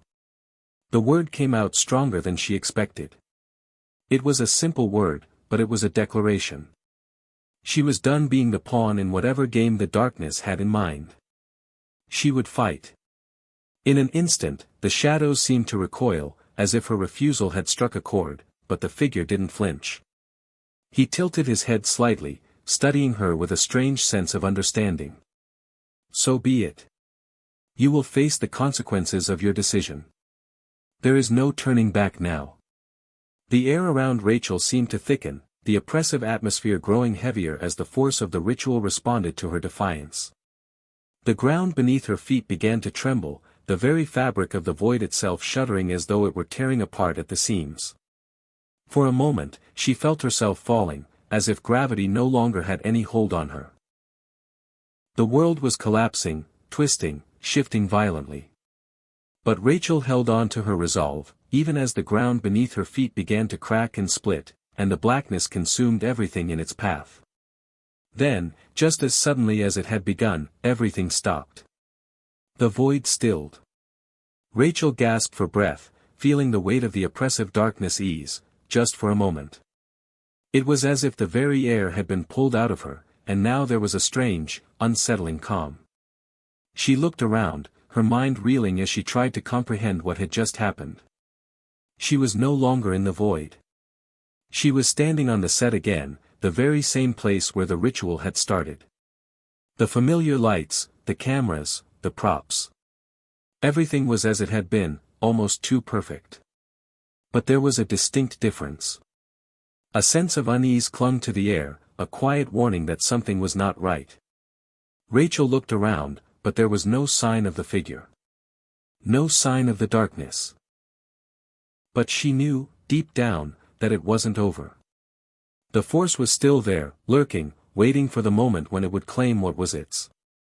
And then, her gaze fell upon the cross. It was still there, in the center of the set, its twisted form gleaming in the harsh lights, casting long shadows across the floor. Rachel felt its pull again, but this time, she knew she had to be careful. She had opened the door. But she hadn't closed it. The real battle was just beginning. You cannot escape the choice you made. The voice echoed in her mind, familiar and cold. It wasn't just the figure anymore. The darkness had become a part of her now, an undeniable force that would follow her wherever she went. Rachel stood tall, her fists clenched at her sides, her eyes fixed on the cross. She had a long road ahead of her, but she would not let the darkness win. She would find a way to undo what had been done, to close the door she had opened. No matter the cost. Rachel's mind raced, each thought more frantic than the last. She had felt the pull of the cross once again, its twisted form calling to her, just as it had the moment she had first set foot on the set. But now, there was no time to dwell on that. She had made a choice. A choice to fight. A choice to defy the dark force that had begun to infiltrate her life in ways she could never have imagined. She needed answers. And to find them, she knew she had to uncover the truth. The origin of the ritual, the purpose of the cross, and who or what had been manipulating her all along. Rachel moved quickly through the studio, but everything felt different. The lights were too bright, the shadows too deep. The place she had once known as familiar was now a labyrinth, a place where reality seemed to stretch and warp at the edges. The cameras, the crew, everything, it was as though the set had been transformed, warped by the same force she had felt before. Her footsteps echoed eerily as she made her way to the production office, the heart of the operation. But when she opened the door, she was greeted by an unexpected sight. It was empty. The desk was overturned, papers scattered across the floor, and the walls were covered in strange markings that seemed to pulse with an otherworldly energy. The air was thick with tension, as though something was on the edge of breaking. Rachel stepped forward cautiously, her eyes scanning the room. Her breath caught as she noticed a book lying open on the floor, its pages worn and weathered. She bent down, picking it up carefully. The book was ancient, its cover cracked and faded, the pages yellow with age. She could hardly believe it, but the title written in faded letters made her blood run cold. The Rituals of the Lost Ones. The book felt heavy in her hands, as though it carried the weight of centuries of forbidden knowledge. She opened it slowly, her fingers trembling as she turned the pages, the words written in a language she couldn't understand. But as she flipped through the book, something inside her stirred. The images in the illustrations were haunting, figures standing around a glowing cross, a dark force swirling around them, their faces contorted in pain and fear.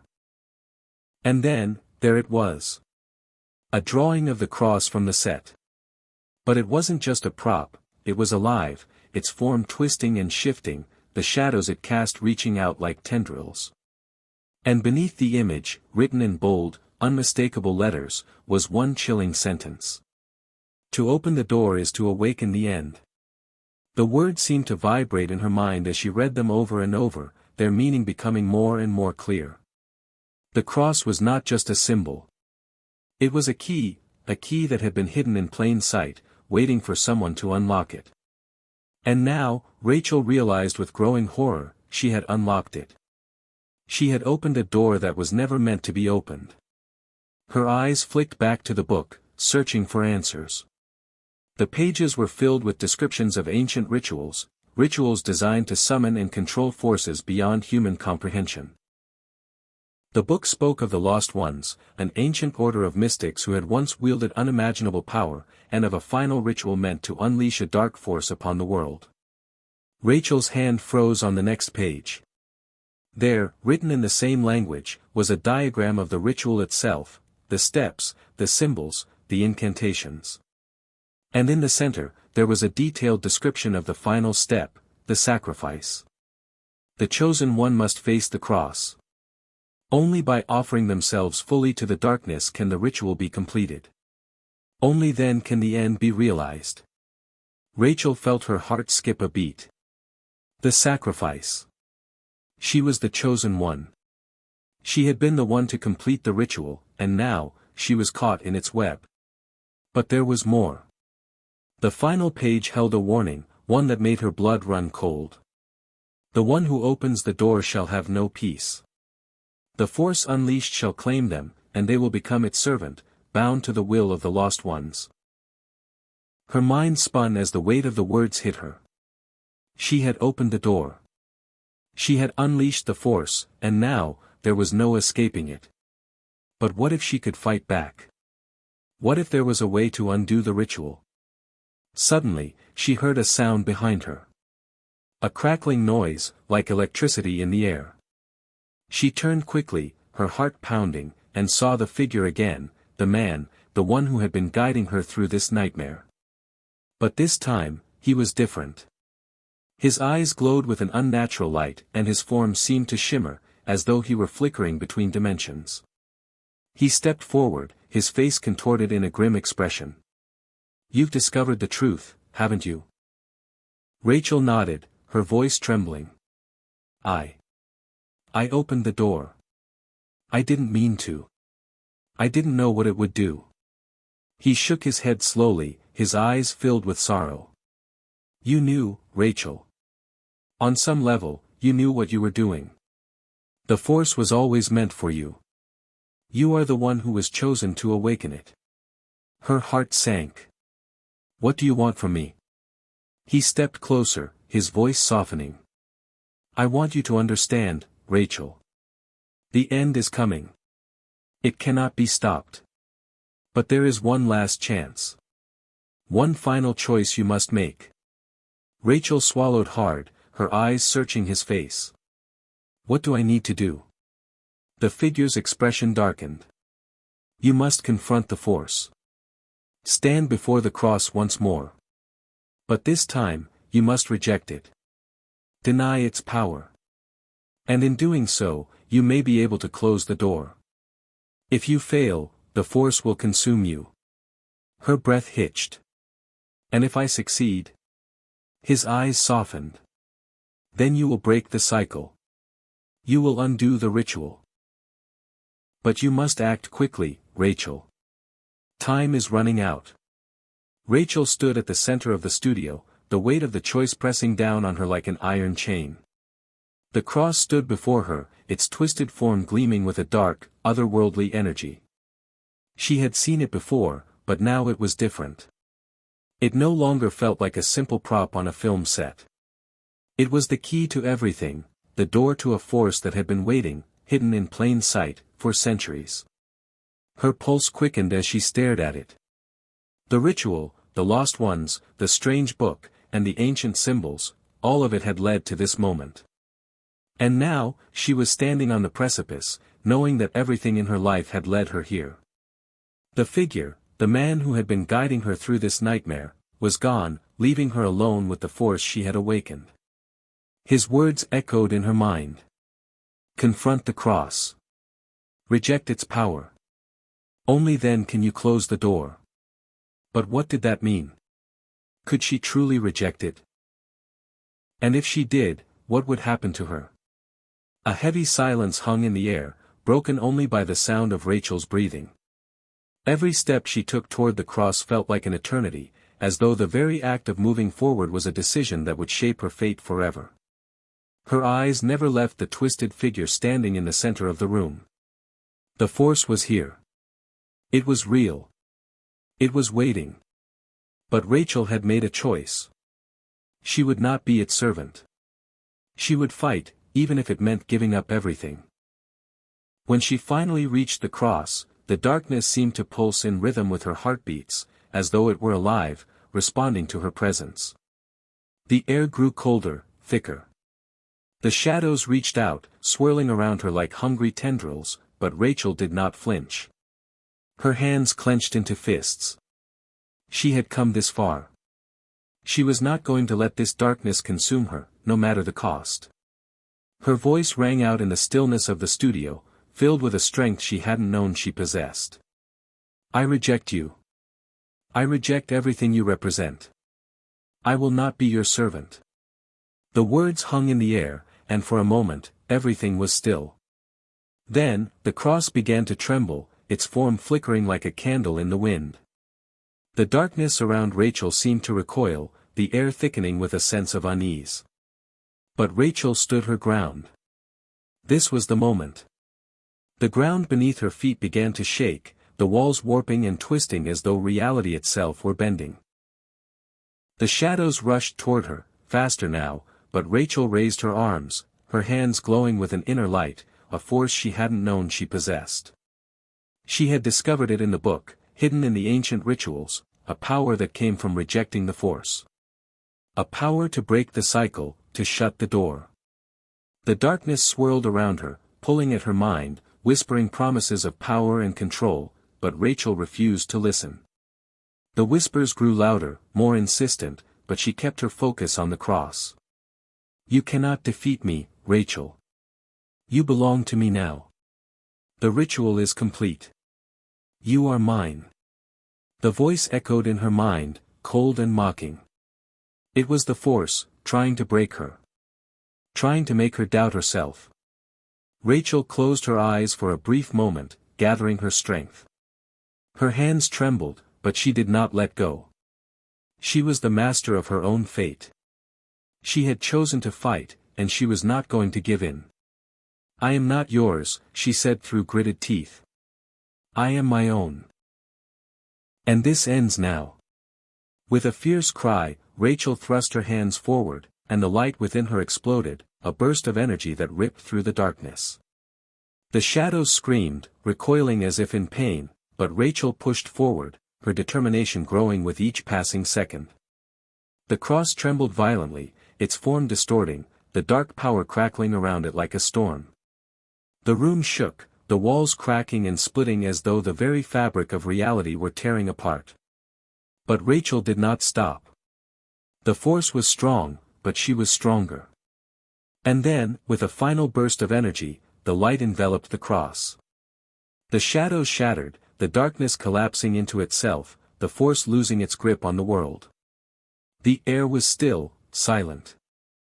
Rachel gasped, her hands falling to her sides as the power drained from her, leaving her breathless and weak. The cross before her was no longer glowing. It was just a piece of wood, a forgotten relic. The room around her was quiet now, the oppressive weight of the darkness gone. Rachel staggered back, her heart racing, but as she looked around, she realized the studio was still, untouched. The set had not been torn apart by the chaos, but instead, it felt peaceful, as though the storm had passed. The shadows were gone. The force was gone. Rachel had done it. But she knew, deep down, that this was not the end. The ritual was broken, the door closed, but the knowledge of what had happened would stay with her forever. The darkness had been defeated, for now. But there was always the chance that it could return. Rachel took a deep breath, her body still trembling, but she felt a sense of relief. She had made the right choice. She had chosen to reject the darkness, to fight for the light. She glanced one last time at the cross. The twisted figure that had once stood there was gone, leaving nothing but an empty space. The force she had unleashed had been defeated, but the price had been paid. The world would go on, but Rachel knew that she would never be the same again. The journey had changed her, it had shaped her in ways she couldn't yet understand. But for the first time in a long while, she felt a sense of hope. Rachel stood alone in the middle of the studio, the flickering lights casting long shadows across the room. The silence was deafening now, a stark contrast to the chaos that had erupted just moments ago. She could still feel the weight of the cross, the power it had held, but now, it was gone, a relic of a ritual that no longer had a hold on her. But the battle was over, and the cost had been high. The studio, once a place where she had laughed and worked alongside her cast and crew, now felt like a ghost town. The hum of the lights, the buzz of the cameras, all the things that once felt familiar, now seemed distant, irrelevant. The world she had known had been shattered, and in its place was an empty shell. Rachel took a slow, steadying breath, her body still trembling from the intense force she had fought. She had done it. The darkness was gone, but she was left with a question that haunted her: at what cost? She walked slowly toward the set, her footsteps echoing in the stillness. The props were scattered, the scene set in disarray, as though the chaos of the ritual had spread into every corner of the studio. Yet, despite the destruction, everything felt strangely still, as if the world had hit pause and was waiting for her to move next. But what came next? What was there left for her now? She thought of the lost ones, the ancient order that had created the ritual, the force she had unleashed, and the darkness she had narrowly escaped. She had rejected it, but the knowledge of what it had been capable of stayed with her. Rachel knew that she couldn't just forget what had happened, she had seen things no one should ever see. Her gaze turned to the corner of the room where the old book had been left behind. The ritual was no longer a threat, but the knowledge it contained was still dangerous. The book was a piece of the past that would never truly be erased. For a moment, Rachel considered leaving it all behind. Walking away, starting over somewhere far away from this nightmare. But as she stared at the book, she realized she couldn't escape. The truth had become a part of her. It was a knowledge she couldn't ignore, no matter how much she wished to forget. The ritual was over, but the world wasn't the same. And Rachel knew that somehow, her role in the larger scheme of things was far from finished. A voice broke the silence, and Rachel turned sharply. The door had creaked open, and standing in the doorway was John, the man who had once been her ally, but whose true intentions she had only recently uncovered. He had been there during the ritual, guiding her, watching her every move, but she had come to realize that he, too, had been shaped by the same darkness she had fought so hard to defeat. He stepped forward cautiously, his eyes filled with a mix of concern and regret. "Rachel," he began softly, his voice carrying the weight of their shared history. "You did it. You stopped it." Rachel didn't respond at first, her mind still spinning. The events of the past few days felt like a blur, but one thing was clear: nothing would ever be the same. Not for her. Not for anyone. I thought it was over," she said, her voice barely above a whisper. "But now, I'm not so sure. There's so much more to this than I ever realized." John nodded slowly. "I understand. We've only just begun to understand the consequences of what we've done. The ritual may be over, but the knowledge of it is still out there. And there's always the chance that something like this could rise again." Rachel felt a chill creep up her spine as she looked at him. "You mean the lost ones? The ones who created it all? Is there still a chance they could come back? Could this happen again?" John's expression hardened. "We don't know. The darkness you confronted, the ritual you stopped, that was only one chapter. There are more we don't fully understand. The lost ones were an ancient order, yes, but they were also deeply tied to forces that exist beyond our comprehension. We might have stopped the ritual, but the knowledge they left behind could be more dangerous than anything we've faced. Rachel's mind raced. The knowledge, it had been a hidden power all along, waiting for someone to uncover it. And now that it was out there was no telling who else might seek it, who else might be drawn to the darkness. "I can't live like this," Rachel said, her voice tinged with desperation. "I can't keep looking over my shoulder, wondering if it's going to come back. Wondering if I'm the one who's responsible for unleashing something worse than we ever imagined." John's eyes softened. "I don't think you understand, Rachel. You didn't unleash it. You stopped it.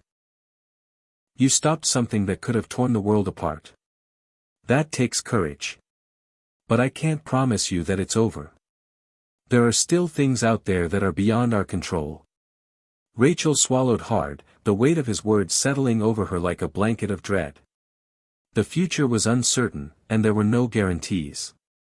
The battle had been won, but the war, it seemed, was far from over. John stepped closer to her, placing a hand on her shoulder.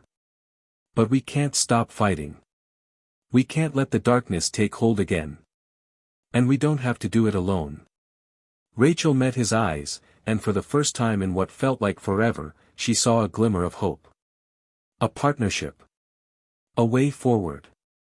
"I don't know what's next," she admitted, her voice steady despite the uncertainty. "But I know one thing, I won't let this darkness control me. Not again." John gave her a small, reassuring smile. "Then we fight together. We find out what's left of the lost ones. And we stop it before it's too late." Rachel nodded slowly, her resolve hardening. She had faced the cross. She had faced the darkness. And she had survived. Now, she would face whatever came next, because she had no choice. The silence returned, but this time, it was different. It wasn't the oppressive silence of the unknown. It was the quiet after a storm, the kind of silence that promises the end of one chapter and the beginning of another. The morning sun filtered through the broken windows of the studio, casting soft beams of light across the floor, illuminating the debris from the previous night's chaos. Rachel stood at the center of the room, her silhouette framed by the light, a sense of calm surrounding her as the remnants of the darkness faded away. Her breath came slow, steady, a stark contrast to the adrenaline-fueled chaos that had torn through her life just days ago. The battle with the forces that had once sought to claim her, the fight to stop the ritual, it all seemed like a distant dream now. Or maybe a nightmare she'd survived. She glanced around the room one last time. The studio, now empty, felt strangely peaceful. The shadow of the cross was gone, and in its place was a new reality, one she wasn't sure how to navigate, but one she knew she had to face. John stood beside her, his presence a constant reminder that she wasn't alone. They had been through the storm together, and now they would have to face the aftermath. He hadn't said much since their conversation the night before, but Rachel could sense the weight he carried, too. He was right. The darkness had been defeated, but that didn't mean it was over. The knowledge, the history, the remnants of the lost one's legacy were still out there, waiting to resurface. "What do we do now?" Rachel asked, her voice low, the question heavy in the air. John looked at her, his eyes filled with a quiet determination. "We keep moving forward. The battle may be over, but the war isn't. The knowledge you uncovered, it can't be ignored. There's more to this story, and we can't let it spiral out of control." Rachel nodded, feeling the weight of those words sink in. There was still much she didn't understand. Much she hadn't learned. But one thing she knew for sure, she couldn't walk away from it. Not after everything. Not after what she had done to stop it. "We'll find the answers," John continued. "Together, we'll uncover what's left of the lost ones and make sure nothing like this ever happens again." Rachel took a deep breath, letting his words settle in her chest. It was a daunting prospect, but it also felt like a promise. The kind of promise she could hold on to. Rachel had seen the darkness, had felt its pull. But she had also felt the power of the light inside herself, the strength she hadn't known she had until she was forced to confront it. That was the part of the story she hadn't fully realized. It wasn't just the ritual, the ancient order, or the power of the cross that had shaped her. It was the choices she had made. It was her resolve to stand against the darkness, to reject the forces that tried to control her. She wasn't just a survivor. She was a fighter. And in this new dawn, as the light filled the studio and pushed back the shadows, Rachel understood that this fight was far from over. But now, she had control. She had power, and with it, the ability to shape her own future. "You've come a long way," John said, his voice soft. "I think you've earned the right to make your own choices from here on out." Rachel met his eyes, her heart steady, her mind clear. "I've always had that right. I just needed to believe it." The journey she had started, the one that had twisted through darkness, fear, and betrayal, had led her to this moment of clarity. It wasn't the end of the story. It couldn't be. The world was still full of shadows waiting to be uncovered, mysteries that needed to be solved. And Rachel knew that, despite the uncertainty, she had found her path. She wasn't going to run from it. She would face it, whatever it was, and make sure she was ready. She turned to look at John again, a smile tugging at the corner of her lips. "We're not alone in this," she said. "We have each other. We'll figure it out." John smiled back, a mix of pride and relief on his face. Together. As Rachel stood there, in the quiet aftermath of it all, she realized the battle she had fought wasn't just against the forces of darkness, it was against herself. It was about finding the strength to overcome her own doubts, her fears, and to step into a new life, a life where she could stand tall, no longer weighed down by the shadows of the past. The ritual had been broken. The cross had been defeated. But Rachel had emerged stronger, more determined, and ready to face whatever came next. She had found her strength, her purpose, and for the first time in a long time, she felt like she was truly free. The sun's rays bathed the room in light, a new beginning for Rachel and for the world. The darkness had been banished, for now. The forces that had tried to control her were gone. And in their place, there was a future full of possibility. Rachel stepped toward the door, her heart lighter than it had been in months. She didn't know what the future held. But she knew one thing for certain, she was ready. Hit subscribe and leave a comment with where you're watching from. This story might just spark a new beginning. What's one thing that always pushes you forward, even when things get tough?